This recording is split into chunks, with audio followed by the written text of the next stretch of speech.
Welcome to Transformation with Martine. Conquer everything and compromise nothing. This show brings you real, raw, and vulnerable conversations. If you have never liked small talk and have been on a personal growth journey for a long time, stay tuned as Martine and her guests share empowering stories. Now is the time to own your past and look toward your future with hope. Believe in your dreams, and all that you want to achieve is possible. Transformation Coach Martine helps you accept and love you for you.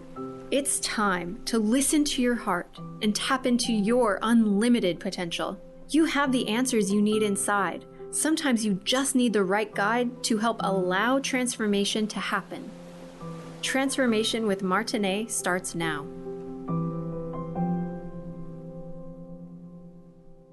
Welcome everyone to Transformation with Martine. We're a little, well, for me, a little tech challenge this morning. So hey, nothing new over here, anybody that knows me. So again, welcome to those of you who don't know. My show is live every Friday, 10 a.m. Pacific, 1 p.m. Eastern, and my show is about hope.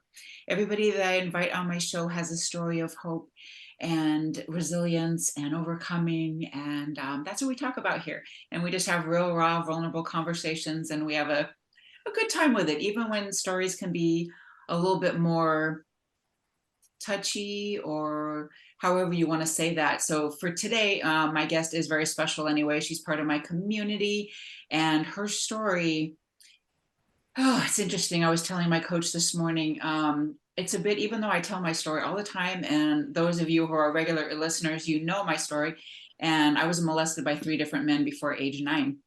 So knowing that my guest has a similar story, it's just kind of triggering, today. I'm kind of up in the emotions, So without further ado, welcome Lorena Belcher. Hello, everyone. And that makes 2 of us, Martine, because, Yeah. I know I'm like, I'm good with the story. I know the path. I've done the work, yada, Yeah. yada, yada. But I stay present and allow myself to connect to myself and not escape through disconnection. Yeah. Oh, sometimes that's easy to do. Oh, You find yourself kind of floating out, which I feel like that could happen during the conversation a little bit, just floating out. And I was telling my coach this morning as well that, I've actually beat it, which some people, it's a hard thing to beat. I had an eating disorder from age 11 till, only about a year or so ago. Okay. And, last night, certain things had gone on, plus, just a lot of emotions. And I found myself almost like binge eating. I made this pumpkin chocolate chip bread. I don't do that anymore. It used to be something I would do. Bulimia is what I had. Okay. And I found myself just like slicing that bread, and normally 1 piece, 2 at the most, I'm done. I just don't, food's not my vice anymore. And, so I was really surprised, but I just kind of watching myself with that, like, okay, just observing, not making myself feel bad or anything, but observing and just thinking, I'm not really here right now. I'm just like, almost like the food is pulling me back to present, to face things, but at the same time pulling me away from that, if that makes any sense at all. Perfect sense, because I didn't have that type of eating disorder. I just ate to cope. Food was my friend. Food was better than sex. Food was connection. Food was intimacy. Food was everything. Yeah. When I was younger. Yeah. It's interesting, the things we do to cope, huh? Especially with stuff that we've been through. Yeah. But it's so, how can I put it? It's so liberating to know that I can sit outside of it a little bit now. And I can observe. And as you said, if I start, if I want to bake, all of a sudden I want this sweetness. And I'm like, what's that about? And then I just say, it's okay. We're not judging. However, we're not doing that right now. We're just we're going to step away from it, even if it's 30 seconds. So literally I'm talking to myself for 30 seconds to walk away, to go outside, Mhm. She'll all of a sudden start doing 30 jumping jacks just to like snap out of it. Yeah. Yeah, yeah, and that and what you're saying, yeah, I totally agree with that, and also just like, stepping back, and then if you still want it later, okay, but just still Uh-huh. stepping back and like, that's interesting. All right, let's work on Yeah, this a bit. Let's yeah, feel this for at yeah. least a little bit. Yeah, yeah. Let's Mhm. go ahead and feel it. Let's sit in Yeah, it for a minute. yeah, Um, I'll go outside because that's where I just feel a sense of freedom right. is outdoor. Mhm. So I'll just stand outside and I'm starting to ground a lot more. Yeah, So deep breaths, talking to my little girl, talking to my yep, teenager, yep. um, even going back to the 9-year-old who's like, wait, we lost our wallet. What are we going to do? Just, just reassuring her that I got you. I'm holding your hand. Yep, yep, I'm holding your hand and yep. I'm going to speak for you because I know for so long felt like you didn't have a voice. Right. Oh, yes. Oh boy. Yeah. Let's jump into your story because of what you just said. I'm like, oh yeah, not having a voice, Yeah. and even the people that should have protected me didn't.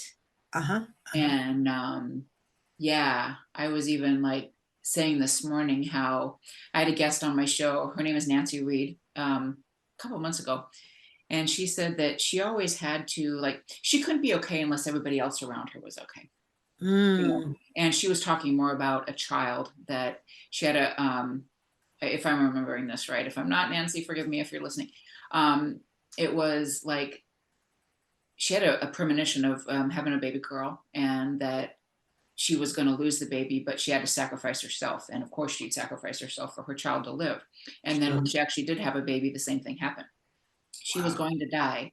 And it was like she heard this voice, well, will you sacrifice yourself for her? Oh, yes, of course. But then, like, another voice saying, but you don't have to. You can Wow. both live, you know and that is something that has kind of been really present for me even lately, is just like, say driving somewhere, and I live in an area that's extremely busy, that traffic's always high, doesn't matter what time of day it is, it's always high. Okay. And I'll always like go say a prayer before I go out, please protect me and everybody else around me. I Yes. always have to include everybody else around me. Nothing Yeah. wrong with that, but it's just like kind of showing me, or anybody, that, oh, I'm not good enough to, it has to be everybody. It can't just be. Sure. I can't just pray for me. Yeah. Like that's like slighting others. Yeah. I Yeah. just care for me. Right. Because I didn't speak up for me, because nobody spoke up for me. So I didn't even learn how to do that, Mhm. you know? So I had, reparenting, myself, and, Completely. which what we teach our clients to reparent and Yeah. all that. And so, yeah, what you just said is so present. So how did you get into this whole world of transformation? How did your story start? Huh. Well, I'm gonna share my little intro story that sort of like, sets people like, "Oh, Yeah. okay." So, I can't believe that over the past 25 years that I have served over 976 students K through 8. It still shocks me and blows me away that I've written 2 books. I've I've completed my portion of an anthology right now, Yes. and Yes. I'm starting a new one. So that's like crazy. I have Awesome. 2 master's degrees, one in education, one in psychology. It still blows me away that I was a trauma therapist. Doesn't surprise me, but it blows me away that I was a trauma therapist, working on my hours. I have over 1,800 hours. And then I decided, I don't know, maybe not. Maybe not. But what people don't know about me is that I had a foundation in historical context of violence, of uncertainty, of arguing, normalized, Mhm. normalized. There was the time my parents, I was age 9, my parents had an argument. I never saw them physically fight, and I don't think they did, but Mhm. there was a opportunity. They were My mother was running through the house, and I just in the middle of the night, and I'm the only one who heard that, and I'm the youngest. And Mhm. my father's like, she went outside. My father's like, don't let her in. And I'm like, what do you mean to let her in my head? This is my 9-year-old again, like, what? What do you mean? Yeah. Nobody's really listening to me in this house. And so I hear my mother tapping on the window. Lo, let me in. Lo, let me in. So of course I let her in. My father just looks at me, doesn't say anything, and just walks away and was never spoken of again. But violence like that was just normalized. I was brought with my mother when she was going to her sister's because her sister and her husband were having a fight and they had kids. So I guess I was there to console the kids. So I was just so used to caretaking and helping everybody. You know, I ended up in my own intimate partner violence, abusive relationship where there was no hitting, but there was a lot of emotional violence. I was sexually assaulted at 17 by my aunt's best friend's son. So super connected, couldn't really tell anybody. And then, as I've had 3 daughters, the roughest one was when I get a call from a friend of mine at church who says, "Oh, are you sitting down? I got to tell you something, and it's not going to be easy." And I was like, "Huh?" And she was saying, you know, so and so told me that, well, you know, so and so was, and so have been sleeping together. And I'm like, what? This is a grown man, and my baby's 15. What? But I knew something was going on because everything changed with her. And I just couldn't figure out what was going on. Yeah. So a lot of, you know, that my family, my sister was in an abusive relationship. And at that time, she was with a woman at that time, and it was still an abusive relationship. She finally left that relationship and went back to the love of her life, who was a male. And she passed away 2 years ago. So dealing with the grief of that. But she and him were just in a good place. She and I were in a good place. We were 6 years apart. There was just total disconnection of our lives. But as we became adults, we connected to what the heck is going on with our families. Right. Sharing her abuse with me. And I'm like, what? You too? Wow. So that's how I got on this road to have these conversations, these hard conversations. Yeah. Because it's, you know, I'm a resilience and transformational coach, but I've realized it's the resilience is not just bouncing back, it's a bounce and then it's moving forward. Even though you're still reeling with some things, it's like we have to keep moving. We can't stop anymore.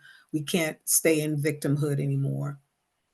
No, and if we do, it's just for a short time, just like the Maya Angelou quote, right? You might cope for a little bit, but you got to get the car back in gear and go again. I put a timer on the watch. You get 3 minutes to cry and grieve, and that's okay too. Yeah, absolutely. It's okay because I don't know when it's going to come up. I don't know when it's going to hit me. You know, I know, and I love your background of the Lighthouse. I thought you would. Warms my soul. I saw it early and it was like, yeah, I would show you, and maybe I will like another time, but I've got lighthouses all up above this big shelf I have in here, all lighthouses from different places. I collect them. It's the only thing I collect. I'm not somebody who likes a bunch of things. Yeah. I love those. And that's so amazing because when I started thinking about how do I want to share, what do I want to say, and what do I feel like I've been a metaphor for so many women for so long and didn't even realize it. It was helping out people in college, you know, coaching them in college with their relationships. And I'm still in the pits, but I was supporting them and they were flourishing. Right, right. They graduated and I'm still in school. Right, right. But your purpose was shining through, you know. We got to take a quick break. Sure. But yeah, we'll be back in just a few minutes, everybody, with more transformational talk with Lorena and me. Thank you.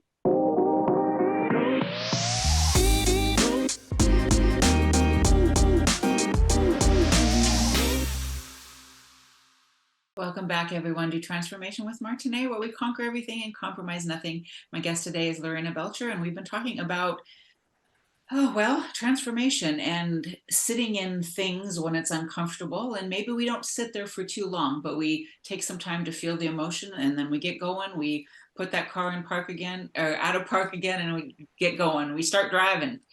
Yeah. So yeah, we left off just talking about that and how it's necessary to feel and also just to keep taking some moves, mini moves, needlepoint moves, however we want to put it, but to keep going.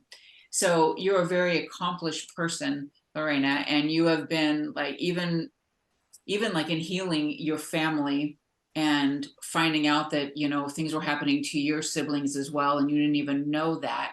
Where did you guys start to heal? Like what did you do to start, well, put that balm on all of you Sure, and sure, connect? sure. I'll start with even my sister because there was space, if you Mhm. will. There was great space. It was like we just didn't get each other. We just didn't understand each other. Yeah. She was the wild child, and I Uh-huh. still loved it, but I just didn't understand, why are you doing this? We know who we live with. Do you know who we Yeah. live with? Why do you keep doing this? Let's Right. say she's 16 and I'm 10, and so I'm just like, I'm the voice of rationalism for her. And she Right. always said, even until she, a year or so before she passed, uh, a few months, I should say, she was like, I come to you because you've always been my voice of reason. Uh-huh. But the healing started for us when we were adults and we Hmm. started talking. And I listened, and I listened from my ears and not my mother's ears or someone else's ears or what someone else said about what V was doing or what was going. I needed to hear her heart. And then it was more honest conversation with us. And Hmm. that's where it was like, wow, you too, you didn't in college and you didn't, I never knew, we just never knew. Her's a college professor. I mean, just, and she was the one who was brilliant, literally sharp, smart, but certain things just didn't add up. She would find success in one area and then just plummet in another, Yeah.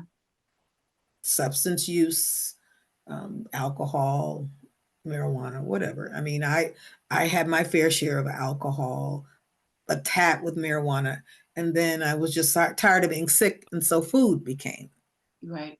the Gotcha. comfort. It was easy, cheaper, legal. It was just more compliant. Right. But Makes sense to me. food was my was my solvent at 13 because I was sent to Weight Watchers Mm. at 13. I was dropped off to Weight Watchers at 13. Um, so I had to grow up and be an adult really quickly because my mom was dealing with her own stuff because my parents had divorced Yeah. maybe a few years earlier. So I was the youngest, but I learned to take care of myself a lot quicker than my siblings because I was the only one there and she was Right. working. So I had to figure things out. If you want to Mhm. eat, you'll be cooking. Um, Yeah.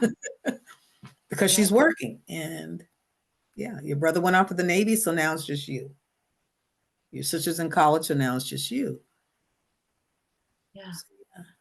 But those How does hard it? conversations, Martine, when we just saw each other, Hmm. and there was just this love and respect, even though there was so much like, I felt this way about you. I didn't feel like you loved me. Oh, I didn't feel like you loved me. And I'm like, really? We're just like, what?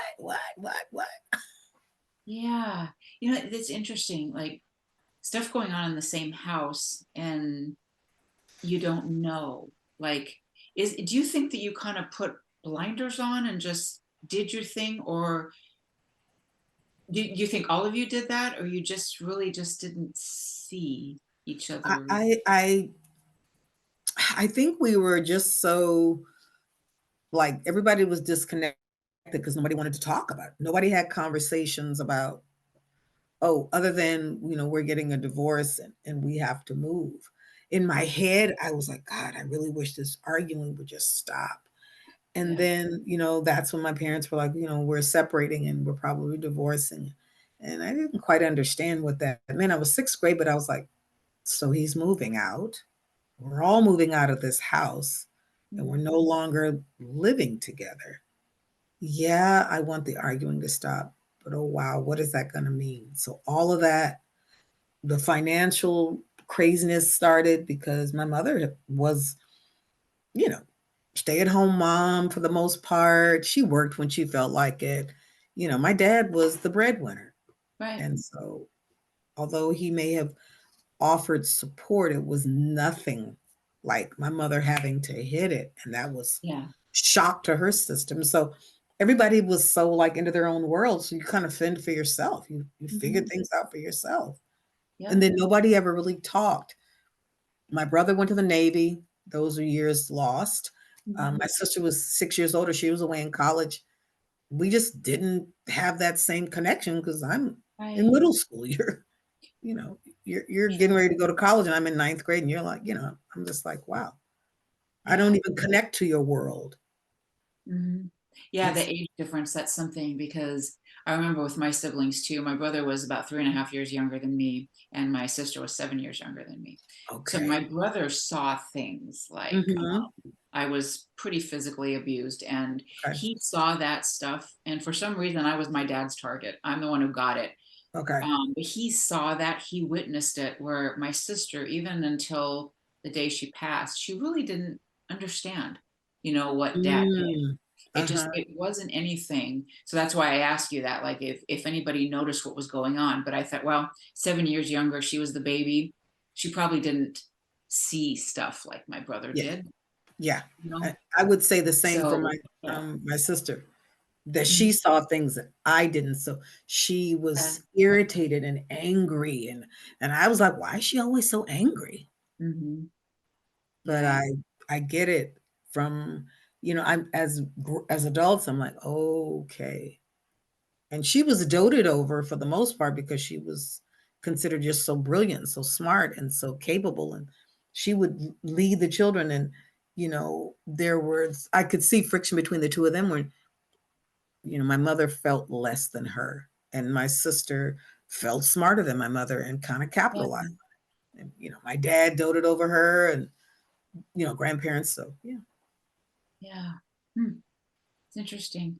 Do you Mhm. think, especially her being like as brilliant as you say, but I mean, you seem to be as brilliant, with a couple master's degrees and all these things. You're just as smart. And I Don't realized mean that that in any once way, after, just that no, no, no, maybe you I seem to be. realized it. I Yeah, realized that I'm just as brilliant. And she was like, of course you are. I'm so yeah, sorry that I never told you how much I was so proud of you and how much I feel mm, that you're smart, that you do yeah, things, that you have abilities that I don't even, that are not even close to what I yeah, have. And it right. took a long time, in the past 5 years, that I really just felt as smart as my sister, just as capable, Hmm. if not smarter, if there's such a thing, where it really didn't need to compare, but we were both brilliant in our own way. And we could both just still drive in our own lane and still be great. Yeah, for sure, for sure. Yeah. So we're going to take a break again.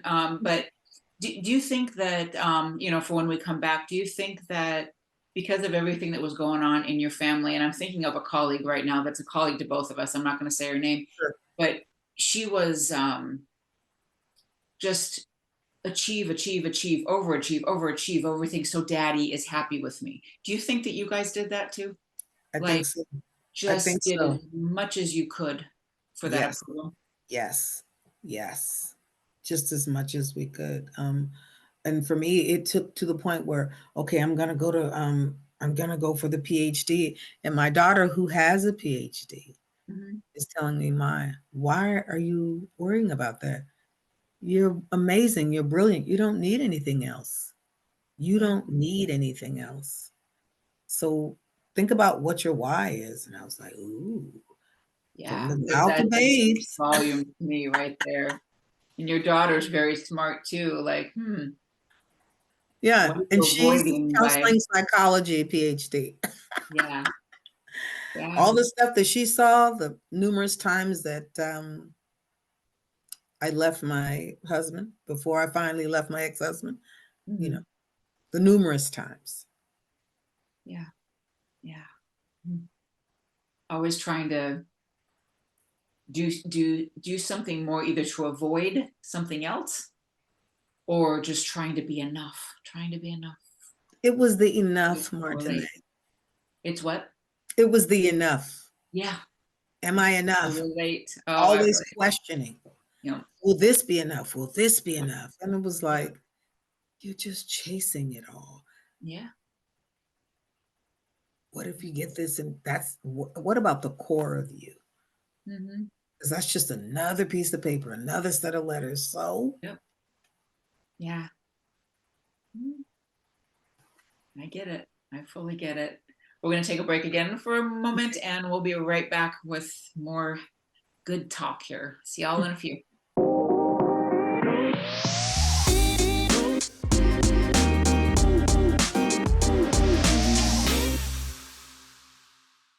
Welcome back, everyone, to Transformation with Martine, where we conquer everything and compromise nothing. My guest today is Lorena Belcher, and we've been talking about, oh gosh, everything transformation from abuse that happened to family dynamics of everybody just kind of doing their own thing and not knowing what's going on in each other's lives until later, to navigating just even today and how things crop up, and do we want to sit in them for a while, or do we just want to get going? There's so much just to draw on and pull from, and to be curious about ourselves in every day. Every day. So Lorena, you mentioned that your daughter was also assaulted at 15. Yes. I know, like, one of the things that I was very grateful for in my abuse was that I knew what to look for. So that played a role. Like, if I were to look at, like, okay, what's the good out of this? It was something I need to look for. It doesn't mean I could have prevented it. That isn't my life with my kids. I mean, that it didn't happen to them. However, it was in my mind that, okay, this is something I can look for. Did you have a feeling, or did you think about that in yours, or just like, no way, nothing's going to happen to my kids? I was very protective, and I was aware of the way people looked, how they observed, how they interacted, how they engaged with my daughters. Yeah. And my oldest, there was my ex-husband's cousin, just engaged with her in a way to me that felt inappropriate. And I immediately brought it up, and he's like, you're right. I never thought of that. He'll never be around her again. And so that was that. But I just listened to that feeling of unsettling. Now, where the abuse and assault differs, I had a one-time assault, whereas my daughter was groomed. This was ongoing by someone we knew and trusted from our church. And so I did not see the signs. I did not. I mean, I know them now. The next generation, I'll be looking like crazy. Yeah. But no, I did not know. And that's where some of the anger and the guilt and the shame came, because it's like, how could you not have seen this? How could you have let this happen to her? And suddenly my ex-husband was blaming me, blaming her. Well, she's fast. I was like, what is that? I said, that isn't a reason. I said, that's just culturally a thing. But the exposure to something, to me, means that's why they're hypersexualized for girls and teens or whatever. Whether you've seen it, physically seen it, you've engaged in it, you've observed it, there's some semblance of experience with being sexualized. Yeah. And it was really tough, because she denied it initially. My daughter denied it. And I just was very calm about it. And I just knew that, this happened. It just, things started to make sense. I started reeling the tape back and, School was just falling apart. She was varsity on the track team. She was cutting track practice. She cut the team, and it was like, wait a minute, she doesn't want to run anymore. What's that about? Just so many things, but I knew something was happening. I knew something was happening. And then eventually she admitted. And so I probably hovered and showed up at school. The kids would know, oh, there's so and so's mom. There she is. There's her mom. And the kids would know, oh, she's here. Better hurry up and go get her. Yeah.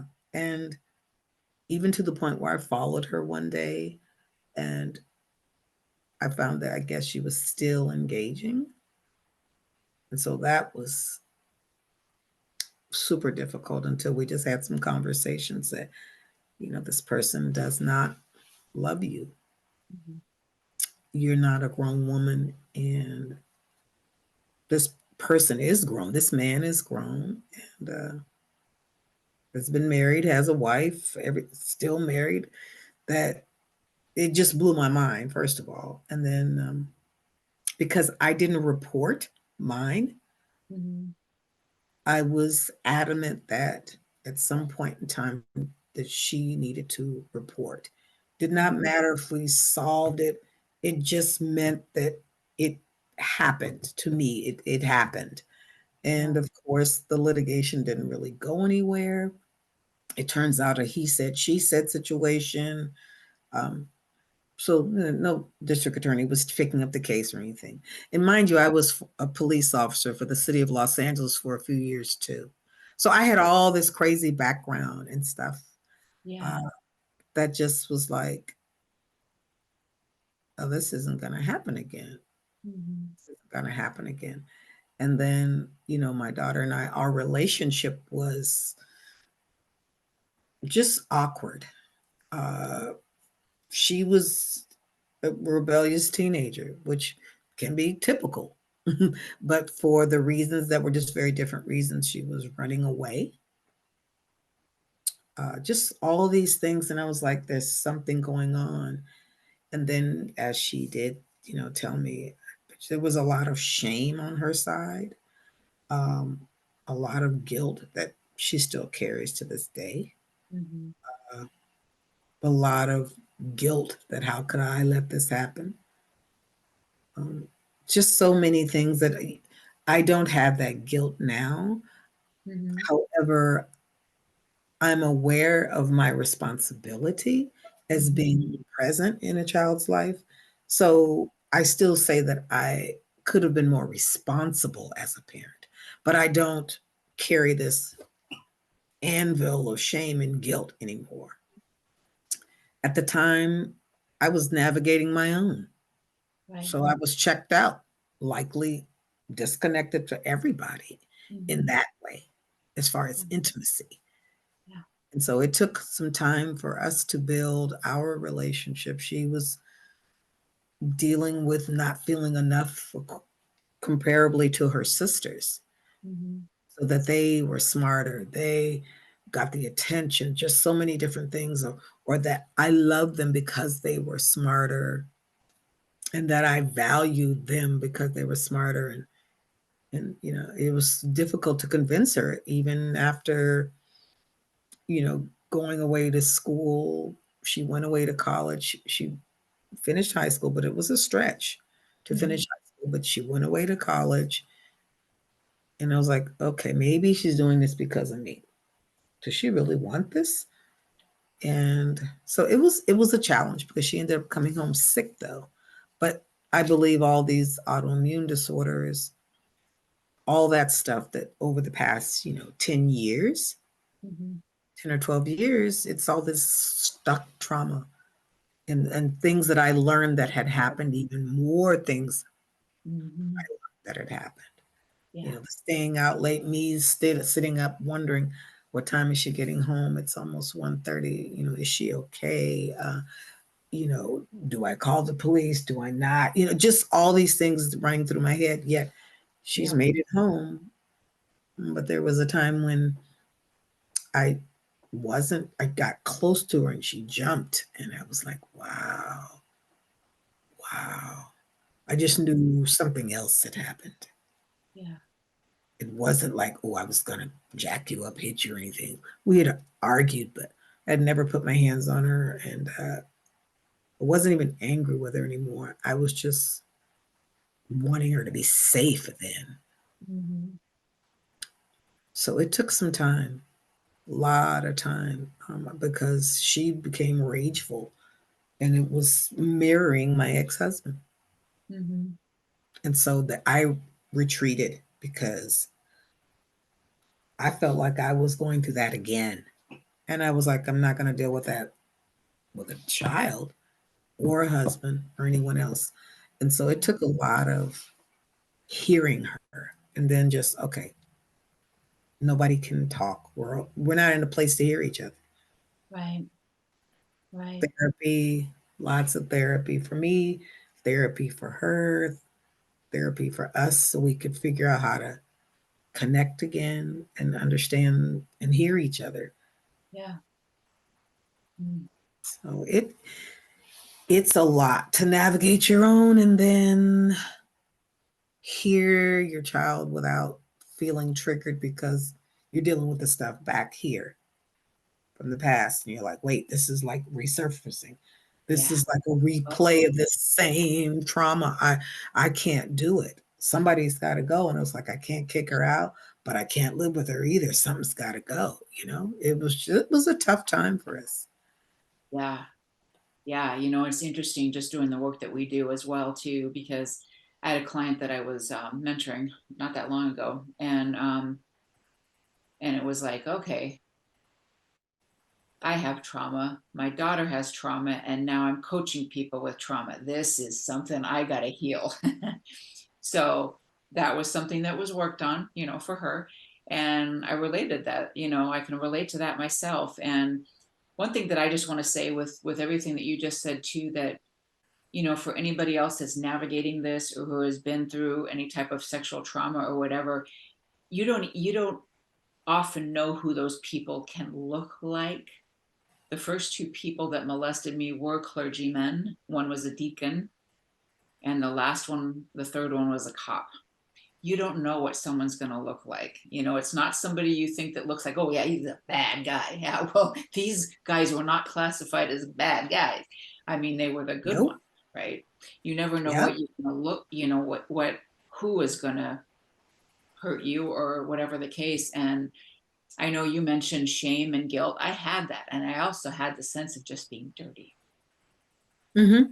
just dirty and kind of, well, and of course, unworthy. Like there must be something wrong with me for somebody to do this to me, that there is. So yeah, for anybody else Saw who, that in my daughter.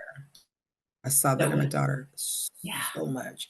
The sense of unworthiness, the sense yeah, of dirtiness and things yeah, like that, to the point where literally she would wash herself hmm, too hard.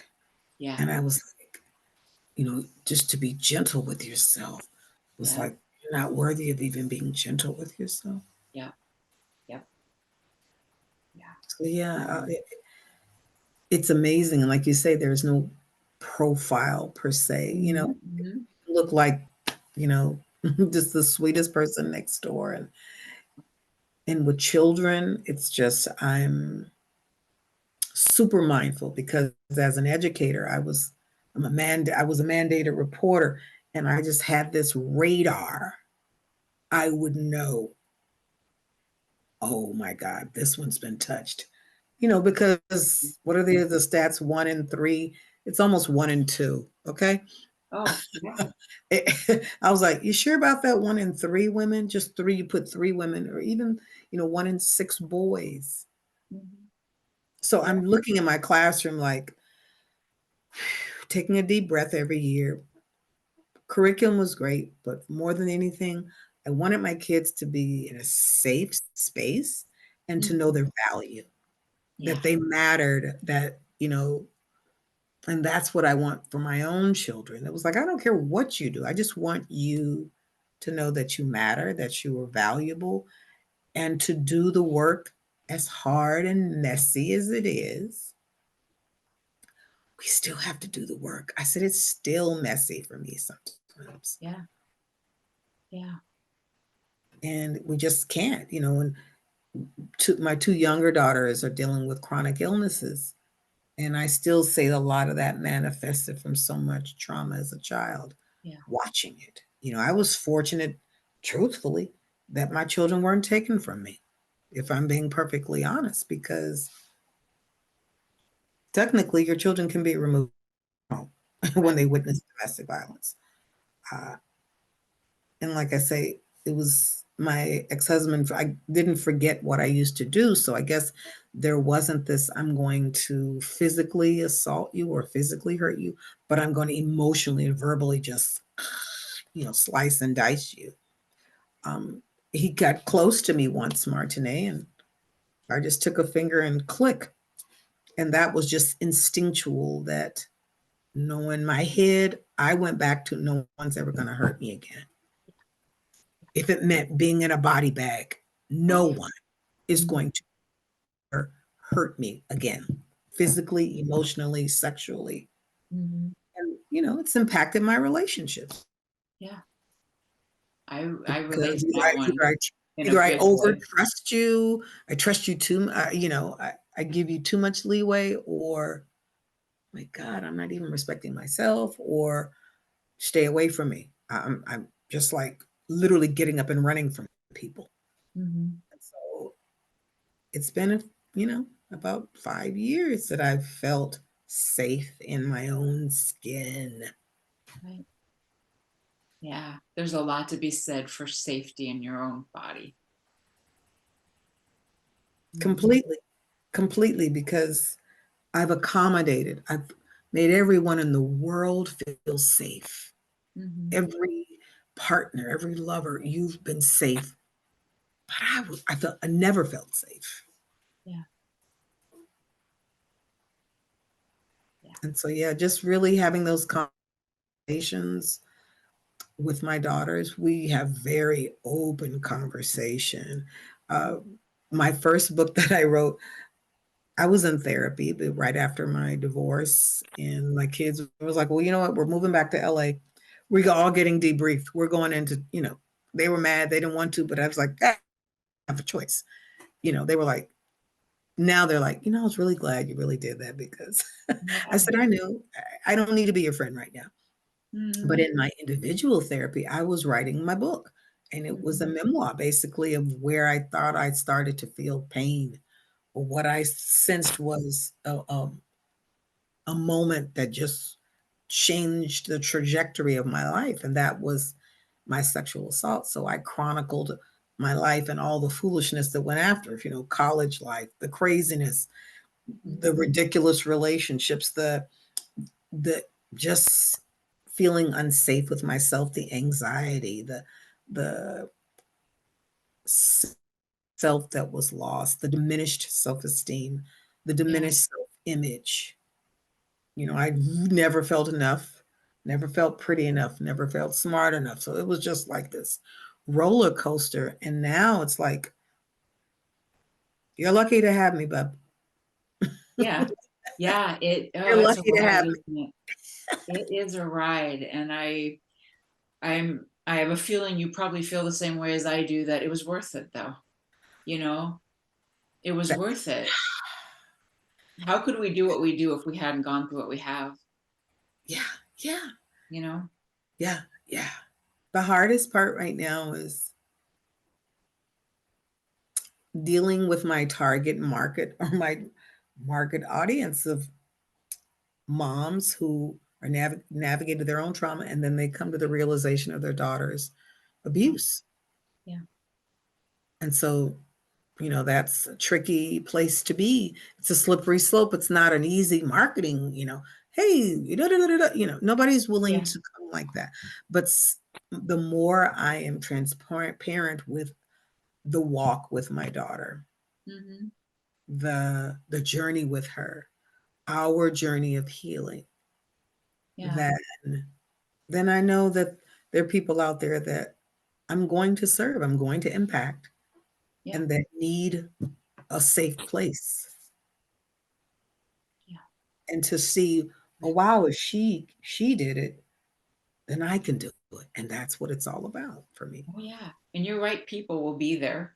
They might be a little bit shy to respond, say on a post or something, but they'll probably Sure, sure, sure. send you a message. Yeah. Yeah. Yeah. So where can everybody find you, Lorena? Well, everyone, I am on Facebook. I'm on Instagram at Her Story Reimagined. Don't you all And love that, by the way? and it's my play on history, guys. So the H, the E, and the R have periods after them because it stands for heal, emerge, and reimagine. Love it. It's time that we reimagine a new life and that we Absolutely. really are in this driver's seat, that we can recreate, we can rewrite the narrative. Every day we can get up and write this new story. Every day is a gift to get up and write the story. It is. So yeah, and then I'm on Facebook, Lorena A. Belcher, personal, and Her Story Reimagined on Facebook. It's capital EHER and story together, then reimagined. Yeah, I love that. I love that. So tell us where your books, how they can be found, and the names of them as well. Okay. My first book is Fly Girl, A Journey from Darkness to Daybreak. That is on Lulu Press, or lulu.com. Yeah. And then the second book that I wrote, beginning of 22, is an affirmation book. It's a 31-day journey of affirmation book in 5 areas: identity, self-awareness, wellness, finances, and relationships. And the name of that book, guys, is Yes, Girl, Yes, You Can. Affirmations to elevate your self talk, because we got that chatter going. So we might as well shift from that disempowering language to empowering language. And then let's go. Action. Affirmations to action. And that's on Amazon.com. Awesome. And you're doing an anthology as well? I've done 2. Yeah. Oh, wonderful. Yeah. This anthology that I just finished, it should be out. I'm looking at the calendar, mid-November. It is Live, Love, Prosper. And it's a positive mindset can make anything possible. Oh, absolutely. Yeah. Absolutely. It's a beautiful compilation of stories from people who have shared, their tragedy to triumph, and, in various ways. It could be anything. It could be from, relationships to finding yourself, just all types of stories of just everyday people, because we all have a story, Martine. Absolutely. And, whether we realize it or not, whether it's ever written or published, it's important to inspire others. And so, yeah. Absolutely. Our stories really aren't for us. No, they're for other Somebody people to else. know that hopefully you see a little bit of yourself in me as I tell a story and say, oh my God, because as a professional woman, the mask has been on well before COVID. Yeah. And so I encourage women to take off the mask or recognize when you're wearing it at least. Yeah. That's a good point right there. Recognize, just be aware, just like we started out the show with that. If you're like me and pumpkin bread's in front of you and you're just eating it because you're trying to cover up something, right? Or mask something so you're not seen, or so you're not feeling, just be aware of that and what your body is trying to tell you. Yes. That's it, Martine. Listen to your body. It's so wise. So wise. So wise. Yeah. Thank you so much. It has been you. awesome. Awesome. The amazing Dr. Esther Graham is after me. And thank you, Lorena. It was a wonderful show, and we'll have to do another one. Obviously, this is easy conversation between us here. Absolutely. And powerful. I hope it was very powerful for all of you listening today, and that you find healing. And if you need somebody who is Lorena's specialty, which is sexual trauma, and your children and who may have been in there as well, reach out to her. And then for me, if you're looking for a coach in transformation as well, and resilience and overcoming and being stuck, and if you're looking for a TED Talk, I'm your girl there too. So happy Friday, and we'll see you next week, 10 a.m. Happy Friday. Eastern. Yes, best day ever. Thank you, everyone. Bye. Bye. Thank you for tuning in to Transformation with Martine, real, raw, and vulnerable conversations. Listen or watch live every Friday at 10 a.m. Pacific, 1 p.m. Eastern on transformationtalkradio.com as Martine and her guests have deep, meaningful conversations, sharing empowering stories. Step into your passions and lead with your heart. If you are ready to accept and love you for you, visit martineemmons.com and start allowing transformation to happen today.